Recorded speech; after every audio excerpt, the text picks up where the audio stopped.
Speaking during his department's budget vote debate on Tuesday, Correctional Services Minister Pieter Groenewald said that the department was facing a number of challenges, such as overcrowded prisons, deteriorating infrastructure, and a strained parole system.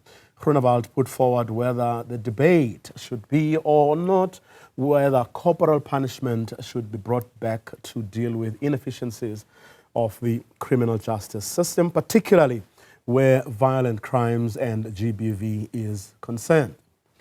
Let's discuss this now with the chairperson of the Portfolio Committee on Correctional Services, Kgomotso Ramolobeng. Kgomotso, very good afternoon to you. Thanks very much for your time. Just your thoughts overall on what on some of the ideas, those ideas that the minister put forward.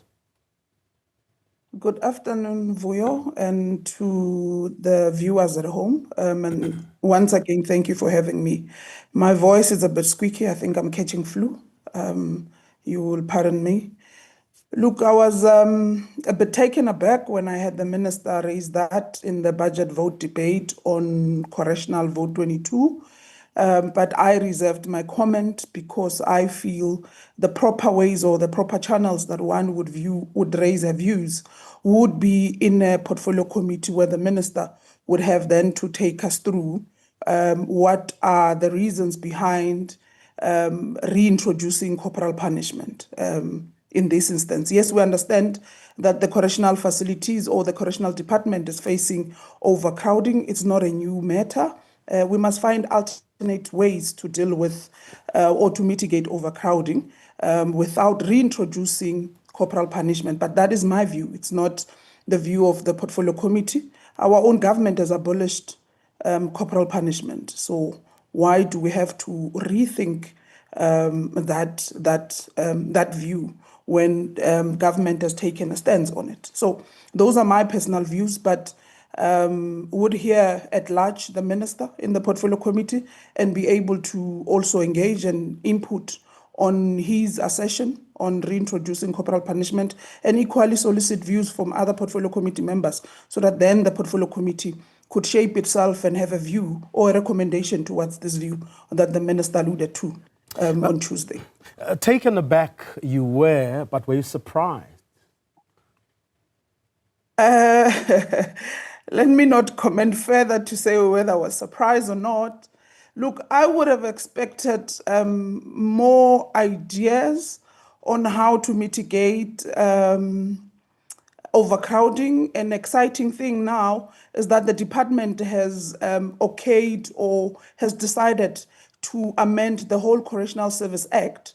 And that means we would be able to amend Section 73, subsection 1 and 2, which would make us to deal with the sentence and the form of a sentence, which would make us to be able now to enter into bilaterals with other countries with regards to foreign nationals who are serving life sentences in our facility.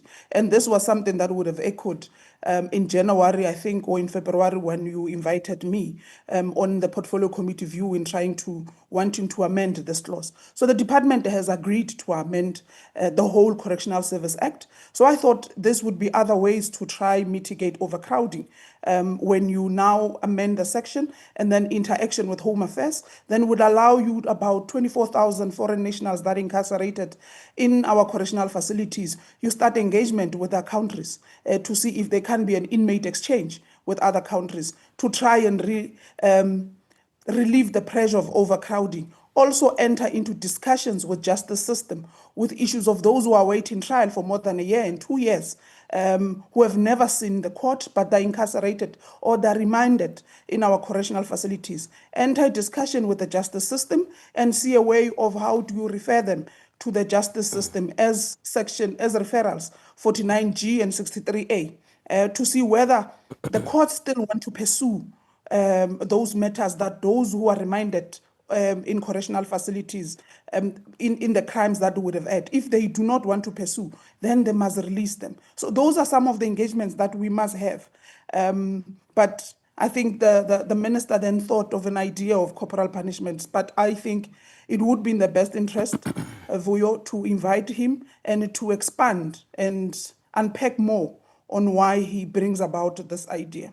Well, he is supposed to speak to one of my colleagues later on today, but I'm just curious also as to why you chose to keep quiet. And I'm wondering whether you would hold that position if, for argument's sake, Pieter Groenewald was not a minister in President Ramaphosa's cabinet, because he espouses views or a view that is fundamentally contradicts your party's belief system and worldview. Look, this is not about the party view. When you want to reintroduce corporal punishment, yes, we understand there are inmates that are incarcerated in our facilities, those who have bails less than 300 rands or 1,000 rands. GIX has introduced another component or system to be able to try and assist.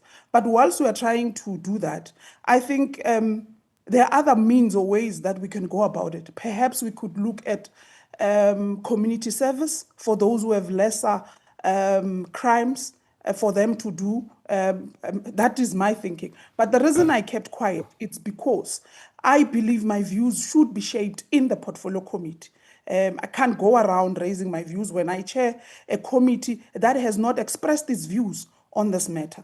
So hence, I kept quiet on the matter, but debated there thoroughly with everyone that debated. And then when we meet in the portfolio committee and have the presence of the minister, we would solicit his view, why he thinks we should reintroduce corporal punishment and take discussion from that on. Because this does not only speak on correctional facility.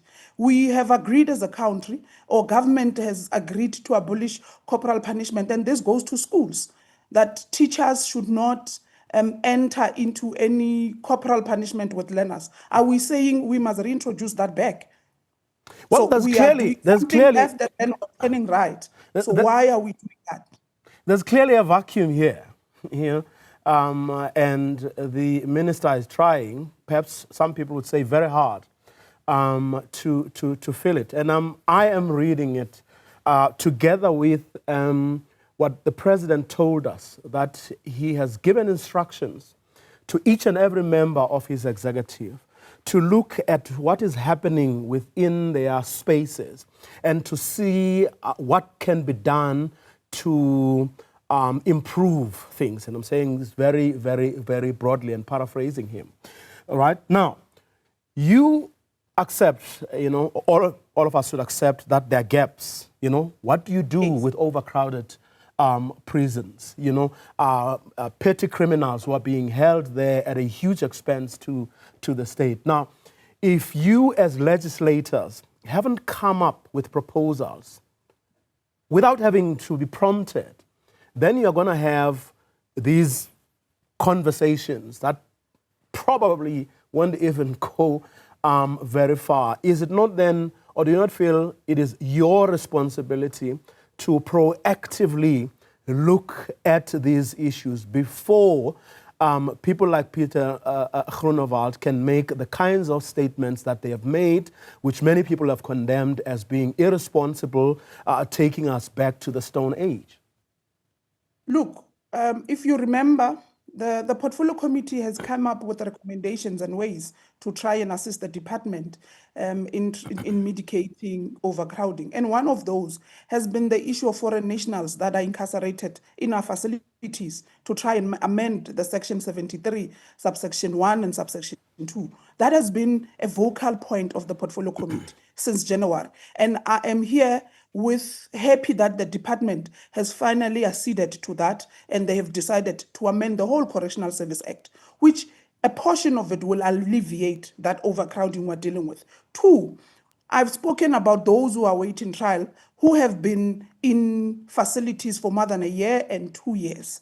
We have decided to call the minister, to ask the Minister of Justice to appear before the portfolio committee, to be able to take us through those referrals. There are about 19,000 of those who are waiting trial for either more than a year or more than 2 years. So these are some of the things as the portfolio committee were trying to assist the department. And if you follow our portfolio committee, we always say to the department, if you do not have new ideas of how we should remedy the current situation or setup that the department finds itself in, we are going to be able to assist. We are going to assist the department in some of the ideas, in recommending to them on how to mitigate some of the challenges. But we believe there must be alternative rehabilitation approaches that we should speak to, that will enhance to make sure that those who are incarcerated with lesser petty crimes do not come back to prison. But these are some of the things that we equally need to talk to. Hence, perhaps we have been quiet. We have not been quiet because of we agree to the assertions that has been made. We kept quiet because we believe the best way to be able to engage fully and be able to set out clear recommendations that we're going to make sure that we implement. It's within the portfolio committee, including the issue of foreign nationals. It was spoken to in the portfolio committee, and the portfolio committee put its position, and now we've been lobbying and engaging to make sure that it becomes a success. And hence the department has finally gave in to amend the whole Correctional Service Act. So these are some of the ideas we are looking into. But if society and the community feels the other extra ideas they want to provide to the portfolio committee for us to spearhead, they're more than welcome to share with us. My email or any email address of any portfolio committee member, if you go to the Parliament website, it's visible. My contacts are everywhere. They are more welcome to engage, and we solicit views and ideas on how to go about that. But to reintroduce corporal punishment, it's another matter that will enter into with the minister when he appears before the portfolio committee. Well, at the risk of laboring the point, and as we finish this conversation, Kgomotso, I'm wondering whether you're not allowing for a situation where the tail is going to wag the dog, because the department, shouldn't the department be taking a cue from you? You have the power to call for those public hearings. You have the power to bring each and everybody there is in the country who has something to say on these matters, and then hear what they have to say. And then when decisions are taken, the department gets to then do the work that they have to do. But they are not or should not be the ones taking those decisions. You as legislators or as the legislature should be the ones taking those decisions, and then they get to put that into law with all the expertise that they have, for which they are paid. And I'm still asking whether you don't think that you should be the ones who are proactively running with it instead of waiting for the department to say, this is how far we have gone.